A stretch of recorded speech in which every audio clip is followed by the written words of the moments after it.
Hello friends, welcome છે તમારું મારા કિચનમાં। આજે હું તમારી જોડે શેર કરીશ લીલા નાળિયેરની કંઈક નવી જ મીઠાઈની રેસીપી। તમે આ રેસીપી જરૂરથી એકવાર ટ્રાય કરજો। જો તમે એકવાર ટ્રાય કરશો તો વારંવાર બનાવશો જ। લીલા નાળિયેરના લાડુ બનાવવા માટે સૌપ્રથમ મેં અહીંયા એક નાળિયેર લીધેલું છે। તેને સારી રીતે ચોખ્ખા પાણીથી ધોઈ લઈશું। ત્યારબાદ તેને સારી રીતે કપડાથી લૂછી લઈશું અને પછી તેના પાછળના ભાગને છોલી લઈશું। લીલું નાળિયેર ખાવાથી ઘણા બધા ફાયદા થાય છે, તો હું તમને આ વિડીયોમાં એ ફાયદા વિશે પણ વાત કરીશ। લીલું નાળિયેર ખાવાથી હાડકાં અને માંસપેશીઓ મજબૂત બને છે। લીલું નાળિયેર મોટાપો પણ દૂર કરે છે, જેથી કરીને તે ખાવું જ જોઈએ। ત્યારબાદ આપણે તેના નાના નાના ટુકડા કરી લઈશું, કારણ કે આપણે તેને મિક્સરમાં ગ્રાઇન્ડ કરવાના છે। તેને તમે નાની છીણીની મદદથી છીણી પણ શકો છો, પણ તેમાં વધારે ટાઈમ લાગી જાય છે। તેના લીધે આપણે તેને મિક્સરમાં ગ્રાઇન્ડ કરી લઈશું। તમે જોઈ શકો છો કે તેના નાના નાના ટુકડા થઈ ગયા છે, તો આપણે તેના આવા નાના જ ટુકડા કરવાના છે।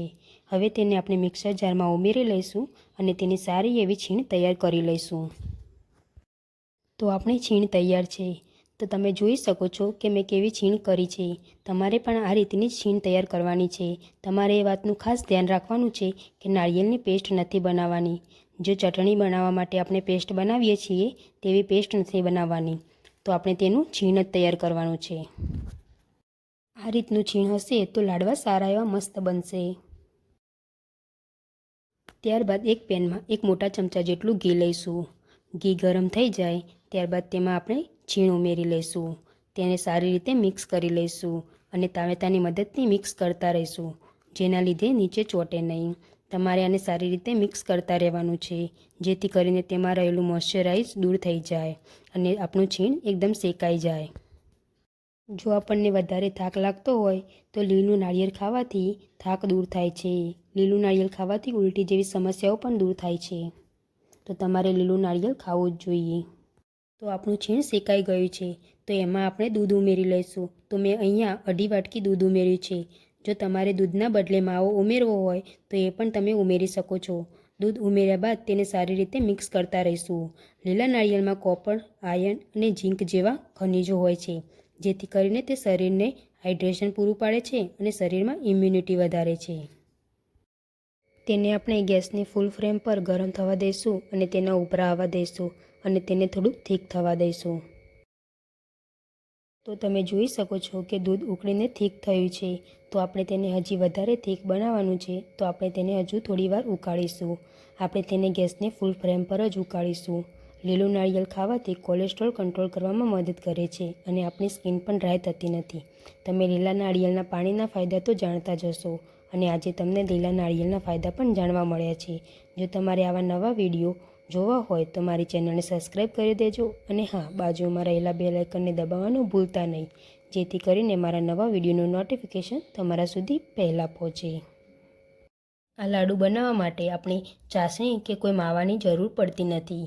ઘરમાં રહેલી સામગ્રીમાંથી તૈયાર થઈ જાય છે। તમે આ લાડુને 2 થી 3 દિવસ સુધી સ્ટોર કરી શકો છો। તમારે આને રેફ્રિજરેટરમાં સ્ટોર કરવાનો। તમારે ઘરમાં લાસ્ટ મિનિટ કોઈ મીઠાઈ બનાવવી હોય તો તમે આ લાડુ જરૂરથી ટ્રાય કરી શકો છો।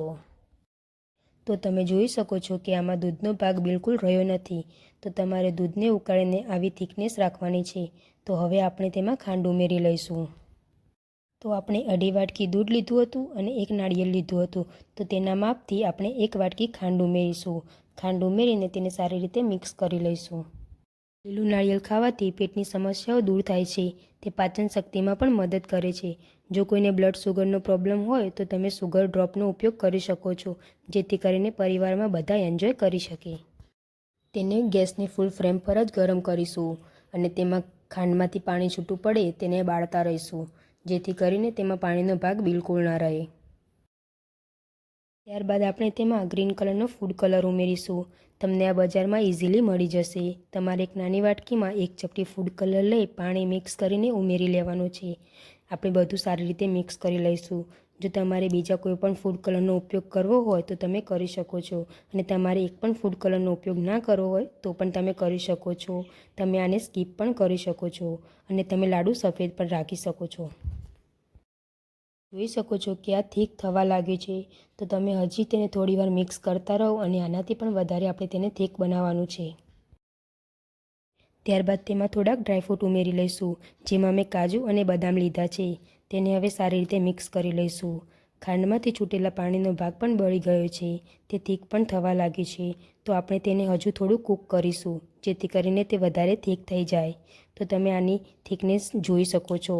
તો આ પ્રમાણેની થિકનેસ રાખવાની છે, જેથી તમે લાડુ બનાવી શકો.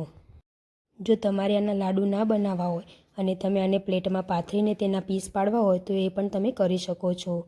તમને જે યોગ્ય લાગે તે તમે કરી શકો છો. તો આને પ્લેટમાં કાઢીને 10થી 15 મિનિટ ઠંડુ થવા દઈશું અને પછી લાડુ બનાવીશું. તો આપણું છીણ ઠંડુ થઈ ગયું છે. તો ચાલો હવે લાડુ બનાવીએ. તમે જોઈ શકો છો કે કેવા સરસ લાડુ બન્યા છે. તો તમારે પણ એકદમ હળવા હાથેથી લાડુ બનાવવાના, જેથી કરીને તે તૂટી ના જાય. તો આપણે આવી મીડિયમ સાઇઝના બધા લાડુ બનાવી લઈશું. લાડુ બની જાય પછી તેને સૂકા નાળિયેરના છીણથી ગાર્નિશ કરી લઈશું. તો બન્યા છે અને જોતાં જ મોઢામાં પાણી આવે તેવા ટેસ્ટી લીલા નાળિયેરના લાડુ. ફ્રેશ લીલા નાળિયેરમાંથી સોફ્ટ અને જ્યુસી એવા લાડુ તૈયાર છે. તમે પણ આ રેસીપી તમારા ઘરે જરૂરથી ટ્રાય કરજો. જો મારી રેસીપી ગમતી હોય તો મારા વિડીયોને લાઇક કરજો, શેર કરજો અને મારી ચેનલને સબસ્ક્રાઈબ કરજો. અને હા, બાજુમાં રહેલા બેલ આઇકનને દબાવવાનું ભૂલતા નહીં, જેથી કરીને મારા નવા વિડીયોનું નોટિફિકેશન તમારા સુધી પહોંચે. Thank you for watching.